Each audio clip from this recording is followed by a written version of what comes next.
Ассалаумағалейкум қадірменді қазақ елі. Алматыдағы Кенжехан базарының бұрынғы иесі активін қайтарудан үмітін үзе бастаған. Ол базар елдің бұрынғы президенті Нұрсұлтан Назарбаевтың туған қарындасы Әнипаның ықпалында. Бірақ мұны базардың жаңа иесі жоққа шығарады. Кәсіпкер Қуаныш Жамбурбаев 2022 жылдан бері құжатын арқалап, әділдік талап етіп жүр. Ал Тоқаев Назарбаевтың қарындасын қорғап жатыр. Жаңа Қазақстан осы екен ғой, қазағым. Жаңа Қазақстан деген өтірікке Джакишев сияқты сенбесеңіз, лайк басыңыздар. Халқым, Джакишев пен оның айналасындағы біреу сайлауға түсіп жеңсе, Назарбаевтың бүкіл мүлкін қайтаруды талап ететін ба едіңіздер? Комментарийге жазыңыздар. Ал, енді біз көташарды бастайық. Назарбаевтың қарындасының барлық шындығын жайып саламыз. Сіздерден тек арнамызға жазылғаныңызды сұраймыз. Өйстіп, шындықты халыққа жеткізейік. Кеттік. Алматының сауда орындары көп орналасқан. Жұрт арасында Барахолка аталып кеткен ауданында Кенжехан атты базар бар. Оның бастапқы атауы Сұлтан Қорған болған. Сауда орны салынғанға дейін оның орнында қоқыс полигоны жатқан. 1998 жылы алматылық кәсіпкер Қуаныш Жамбурбаев пен оның достары қоқыс орнын тазалап, тегістеп, контейнерлер орнатқан. Базар жұмысы енді жүре бастағанда елдегі ең ықпалды әулеттің адамы пайда болған. Базарды бір жылда салып бітірдік. Содан кейін Сыбанқұлов деген бір адам пайда болды. Әуелі ол Әнипа Назарбаеваның күйеуін жұмысқа орналастырып беруді сұрады. Кейінірек дұрысы, оны құрылтайшылар қатарына қосыңдар деді. Ол кезде бізде басқа мүмкіндік болмады. Жарайды деп қабылдадық. Ол кезде Сыбанқұлов Медеу ауданы прокурорының көмекшісі еді, деді Қуаныш Жамбурбаев Азаттыққа. Оның айтуынша, әлгі адам базарды тартып алу жоспарын көп өтпей іске асыра бастаған. 2000 жылы Жамбурбаев аяғы сынып ауруханада жатқанда, Сыбанқұлов базардың бухгалтерін алып тастап, орнына туысын қойыпты. Бұл базарды құрғанға дейін мен Барахолкада, Алатау Әмбебап базарында жұмыс істедім. Сыбанқұлов сол кезде де келген, Әнипа Назарбаеваның жеке куәлігін көрсетіп. Мен оның жиенімін, туысқанымын деген. Сол куәлікпен барлық жерге кіріп жүрді. Оған қалай сенбейсің? Ол базарға қанша ақша салдық, қанша еңбек еттік, тәуекелге барғымыз келмеді. Сосын алсақ, алайық деп серіктес жігіттерді көндірдім. Бұл менің қателігім болды, білемін дейді ол. Кәсіпкердің айтуынша, прокурор Сыбанқұлов базардың 50% акциясын Әнипа Назарбаеваға жазып беруді талап еткен. Алайда базар иелері 30% акция жазып беруге келісіп, жарғы капиталын сұрамастан бас құрылтайшы етіп тағайындаған. Мұның бәрін Сыбанқұлов сұрады. Біз сөзге келмей істедік дейді кәсіпкер. Банкрот болған базар. Алайда Әнипа Назарбаеваның нұсқасы басқа.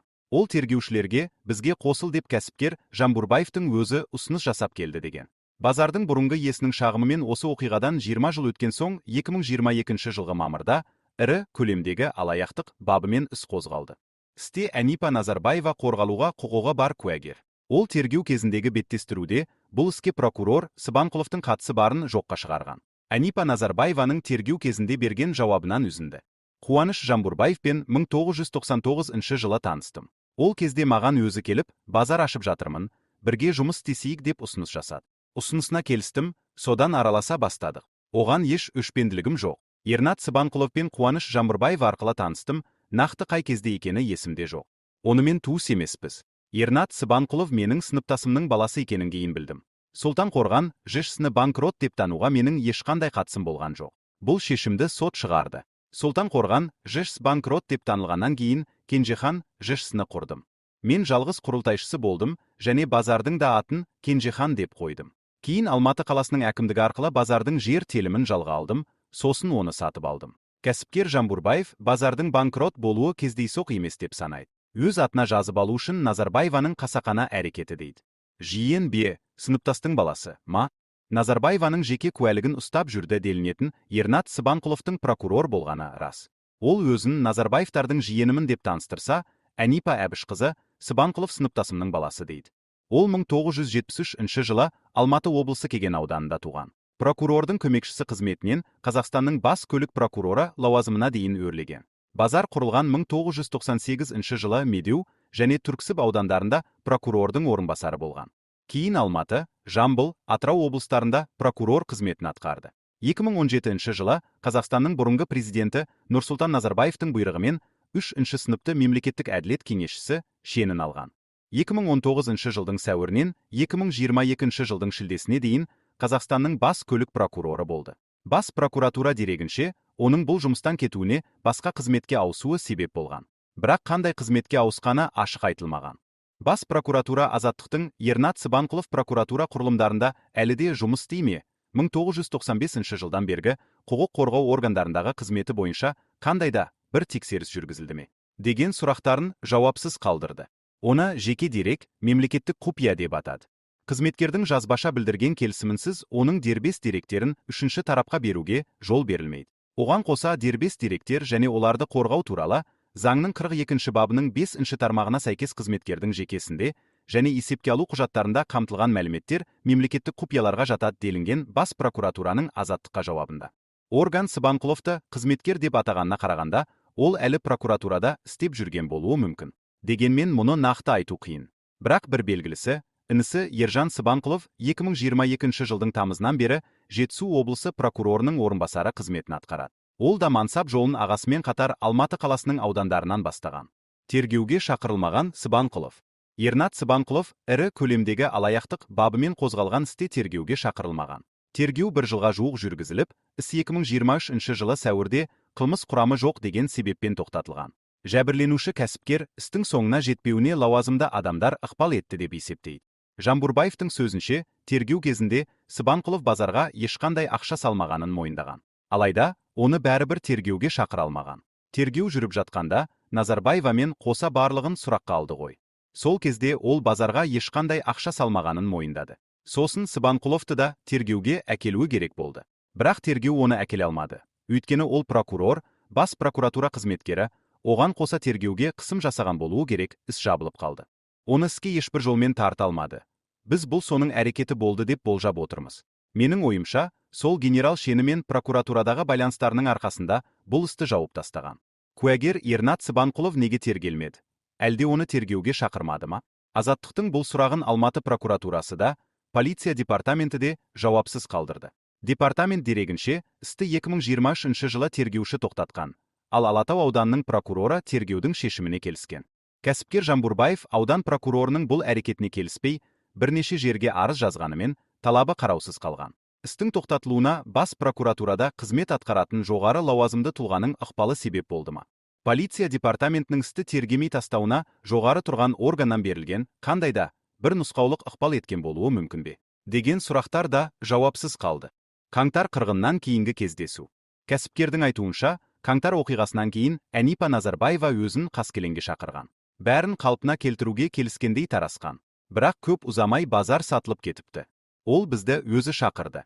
Қаңтар оқиғасынан кейін қар еріп жатқан уақыт еді. Шақырды. Машина жіберді, біз Қаскелеңге бардық. Онымен сөйлестік мен. Қане, бәрін ұмытайық, жігіттермен ақылдастым. Құдайға шүгір, бәріміз аман есенбіз, деніміз сау. Бәрін жаңа парақтан бастайық, ұмытайық. Екі жақтың заңгерлері кездесіп, мәселені талқылап, бейбіт шешейік дедім. Дәл сол кезде құрбан айтпа, әйтеуір мұсылмандар мерекесі, Наурыздың алды болатын. Келіскендей болып кетістік. Бірақ содан кейін үнсіздік пайда болды. Бір ай өтті, ол үнсіз. Кейін білдік, ол 4 сәуірде бұл базарды сатып жіберіпті. Жамбурбаевтың айтуынша, Назарбаева оған базардағы үлесін бермек болған, ал кәсіпкер барлығын заң аясында шешуді, өзі жалғыз емес екенін, басқа құрылтайшылардың да үлесі барын айтқан. Ол өзі, процентіңді беремін деді. Мен, жоқ, болмайды дедім, өйткені достарыммен біргемін ғой. Біз көлікте отырып ұзақ сөйлестік. Заңгерлермен бірге кездесеміз деп келістік. Осылай қоштастық. Осыдан соң ол ақылға келген шығар, шақырады ғой деп ойлап жүрдім, сөйтсем, ол базарды сатып жіберіпті дейді Қуаныш Жамбурбаев. Әнипа Назарбаева базарын сатайын деп жүрген тұста, ел президенті Қасым-Жомарт Тоқаев елдегі әлеуметтік теңсіздік туралы көп айтқан. Ол 16 наурыз күні Қазақстанда олигархиялық топтардың ықпалы негізсіз күшейді. Мемлекет байлығын тең бөлуіміз керек деп халыққа жолдау жасаған. Тоқаев қаңтар оқиғасынан кейін ел байлығының жартысы 162 адамның ғана қолында деп, елдегі теңсіздікті сынап, онымен күрес басталғанды. Тергеу кезінде белгілі болғаны Әнипа Назарбаева 2022 жылы 29 наурыз күні Кенжеханды 640 миллион теңгеге сатқан. Кәсіпкер Жамбурбаевтың Назарбаева әлі де базарды жақын серіктестері арқылы басқарып отыр деген күдігі бар. Ашық үкімет порталының дерегінше, Кенжеханның қазіргі иелері Александра Манушина мен Митра Консалтинг деген компания. Оның да құрылтайшысы Александра Манушинаның өзі. Кенжехан базарының әкімшілігі Азаттыққа берген жауабында, Назарбаева 2022 жылғы наурызда Кенжехан ЖШ-ны толық сатты. Содан бері бұл компанияға да, базарға да ешқандай қатысы жоқ деп жазды. Назарбаевтардың байлығы және активтерді қайтару науқаны. Джакишевтің қолдауымен жемқорлықты зерттеуші журналистер Нұрсұлтан Назарбаевтың билігі кезінде Қазақстанда клептократиялық жүйе қалыптасты деп жазды. Қаңтар оқиғасынан соң экс-президенттің марқұм інісі Болат Назарбаевты бауыры Қайрат Сатыбалдыны, оның бұрынғы әйелі Гүлмира Сатыбалдыны, экс-президенттің қыздарын рейдерлік жолмен бизнесімізді тартып алды деп айыптаған кәсіпкерлер шықты. Алайда көп іс соңына жетпеді. Нәтижеге қол жеткізе алған бір адам кәсіпкер Тұрсын Алагөзов. Ол Макси чай деген сусын шығаратын компаниясын қайтарып алған. Бүгінге дейін Назарбаевтың бұрынғы келіні Гүлмира Сатыбалды ғана аса ірі мөлшерде ақша бопсалады, озбырлық жасады деп айыпталып, 12 жылға сотталды. Қаңтардан кейін мемлекеттің жекеменшікке заңсыз өткен активтерін елге қайтару туралы комитет құрылып, жұмыс істей бастаған. Бүгінге дейін экс-президенттің туыстарынан бұрынғы құдасы Қайрат Боранбаев пен бауыры Қайрат Сатыбалдының активтері мемлекетке қайтарылғаны айтылады. Мемлекет мүлкін жымқырды деп сотталған Қайрат Сатыбалды жаздым жаңылдым, тісім батқан адамдардан кешірім сұраймын деп, мерзімінен бұрын бостандыққа шықты. Заңсыз активтерді қайтарумен айналысқан комитеттің атауы биыл қыркүйекте инвесторлардың құқығын қорғау комитеті деп өзгерді. Бас прокуратура жұмыс жалғаса береді деп сендірсе де, кейбір қоғам белсендісі комитеттің жұмысы жабық, президент бастамасы түпкі мақсатына жетпеді деп сынайды.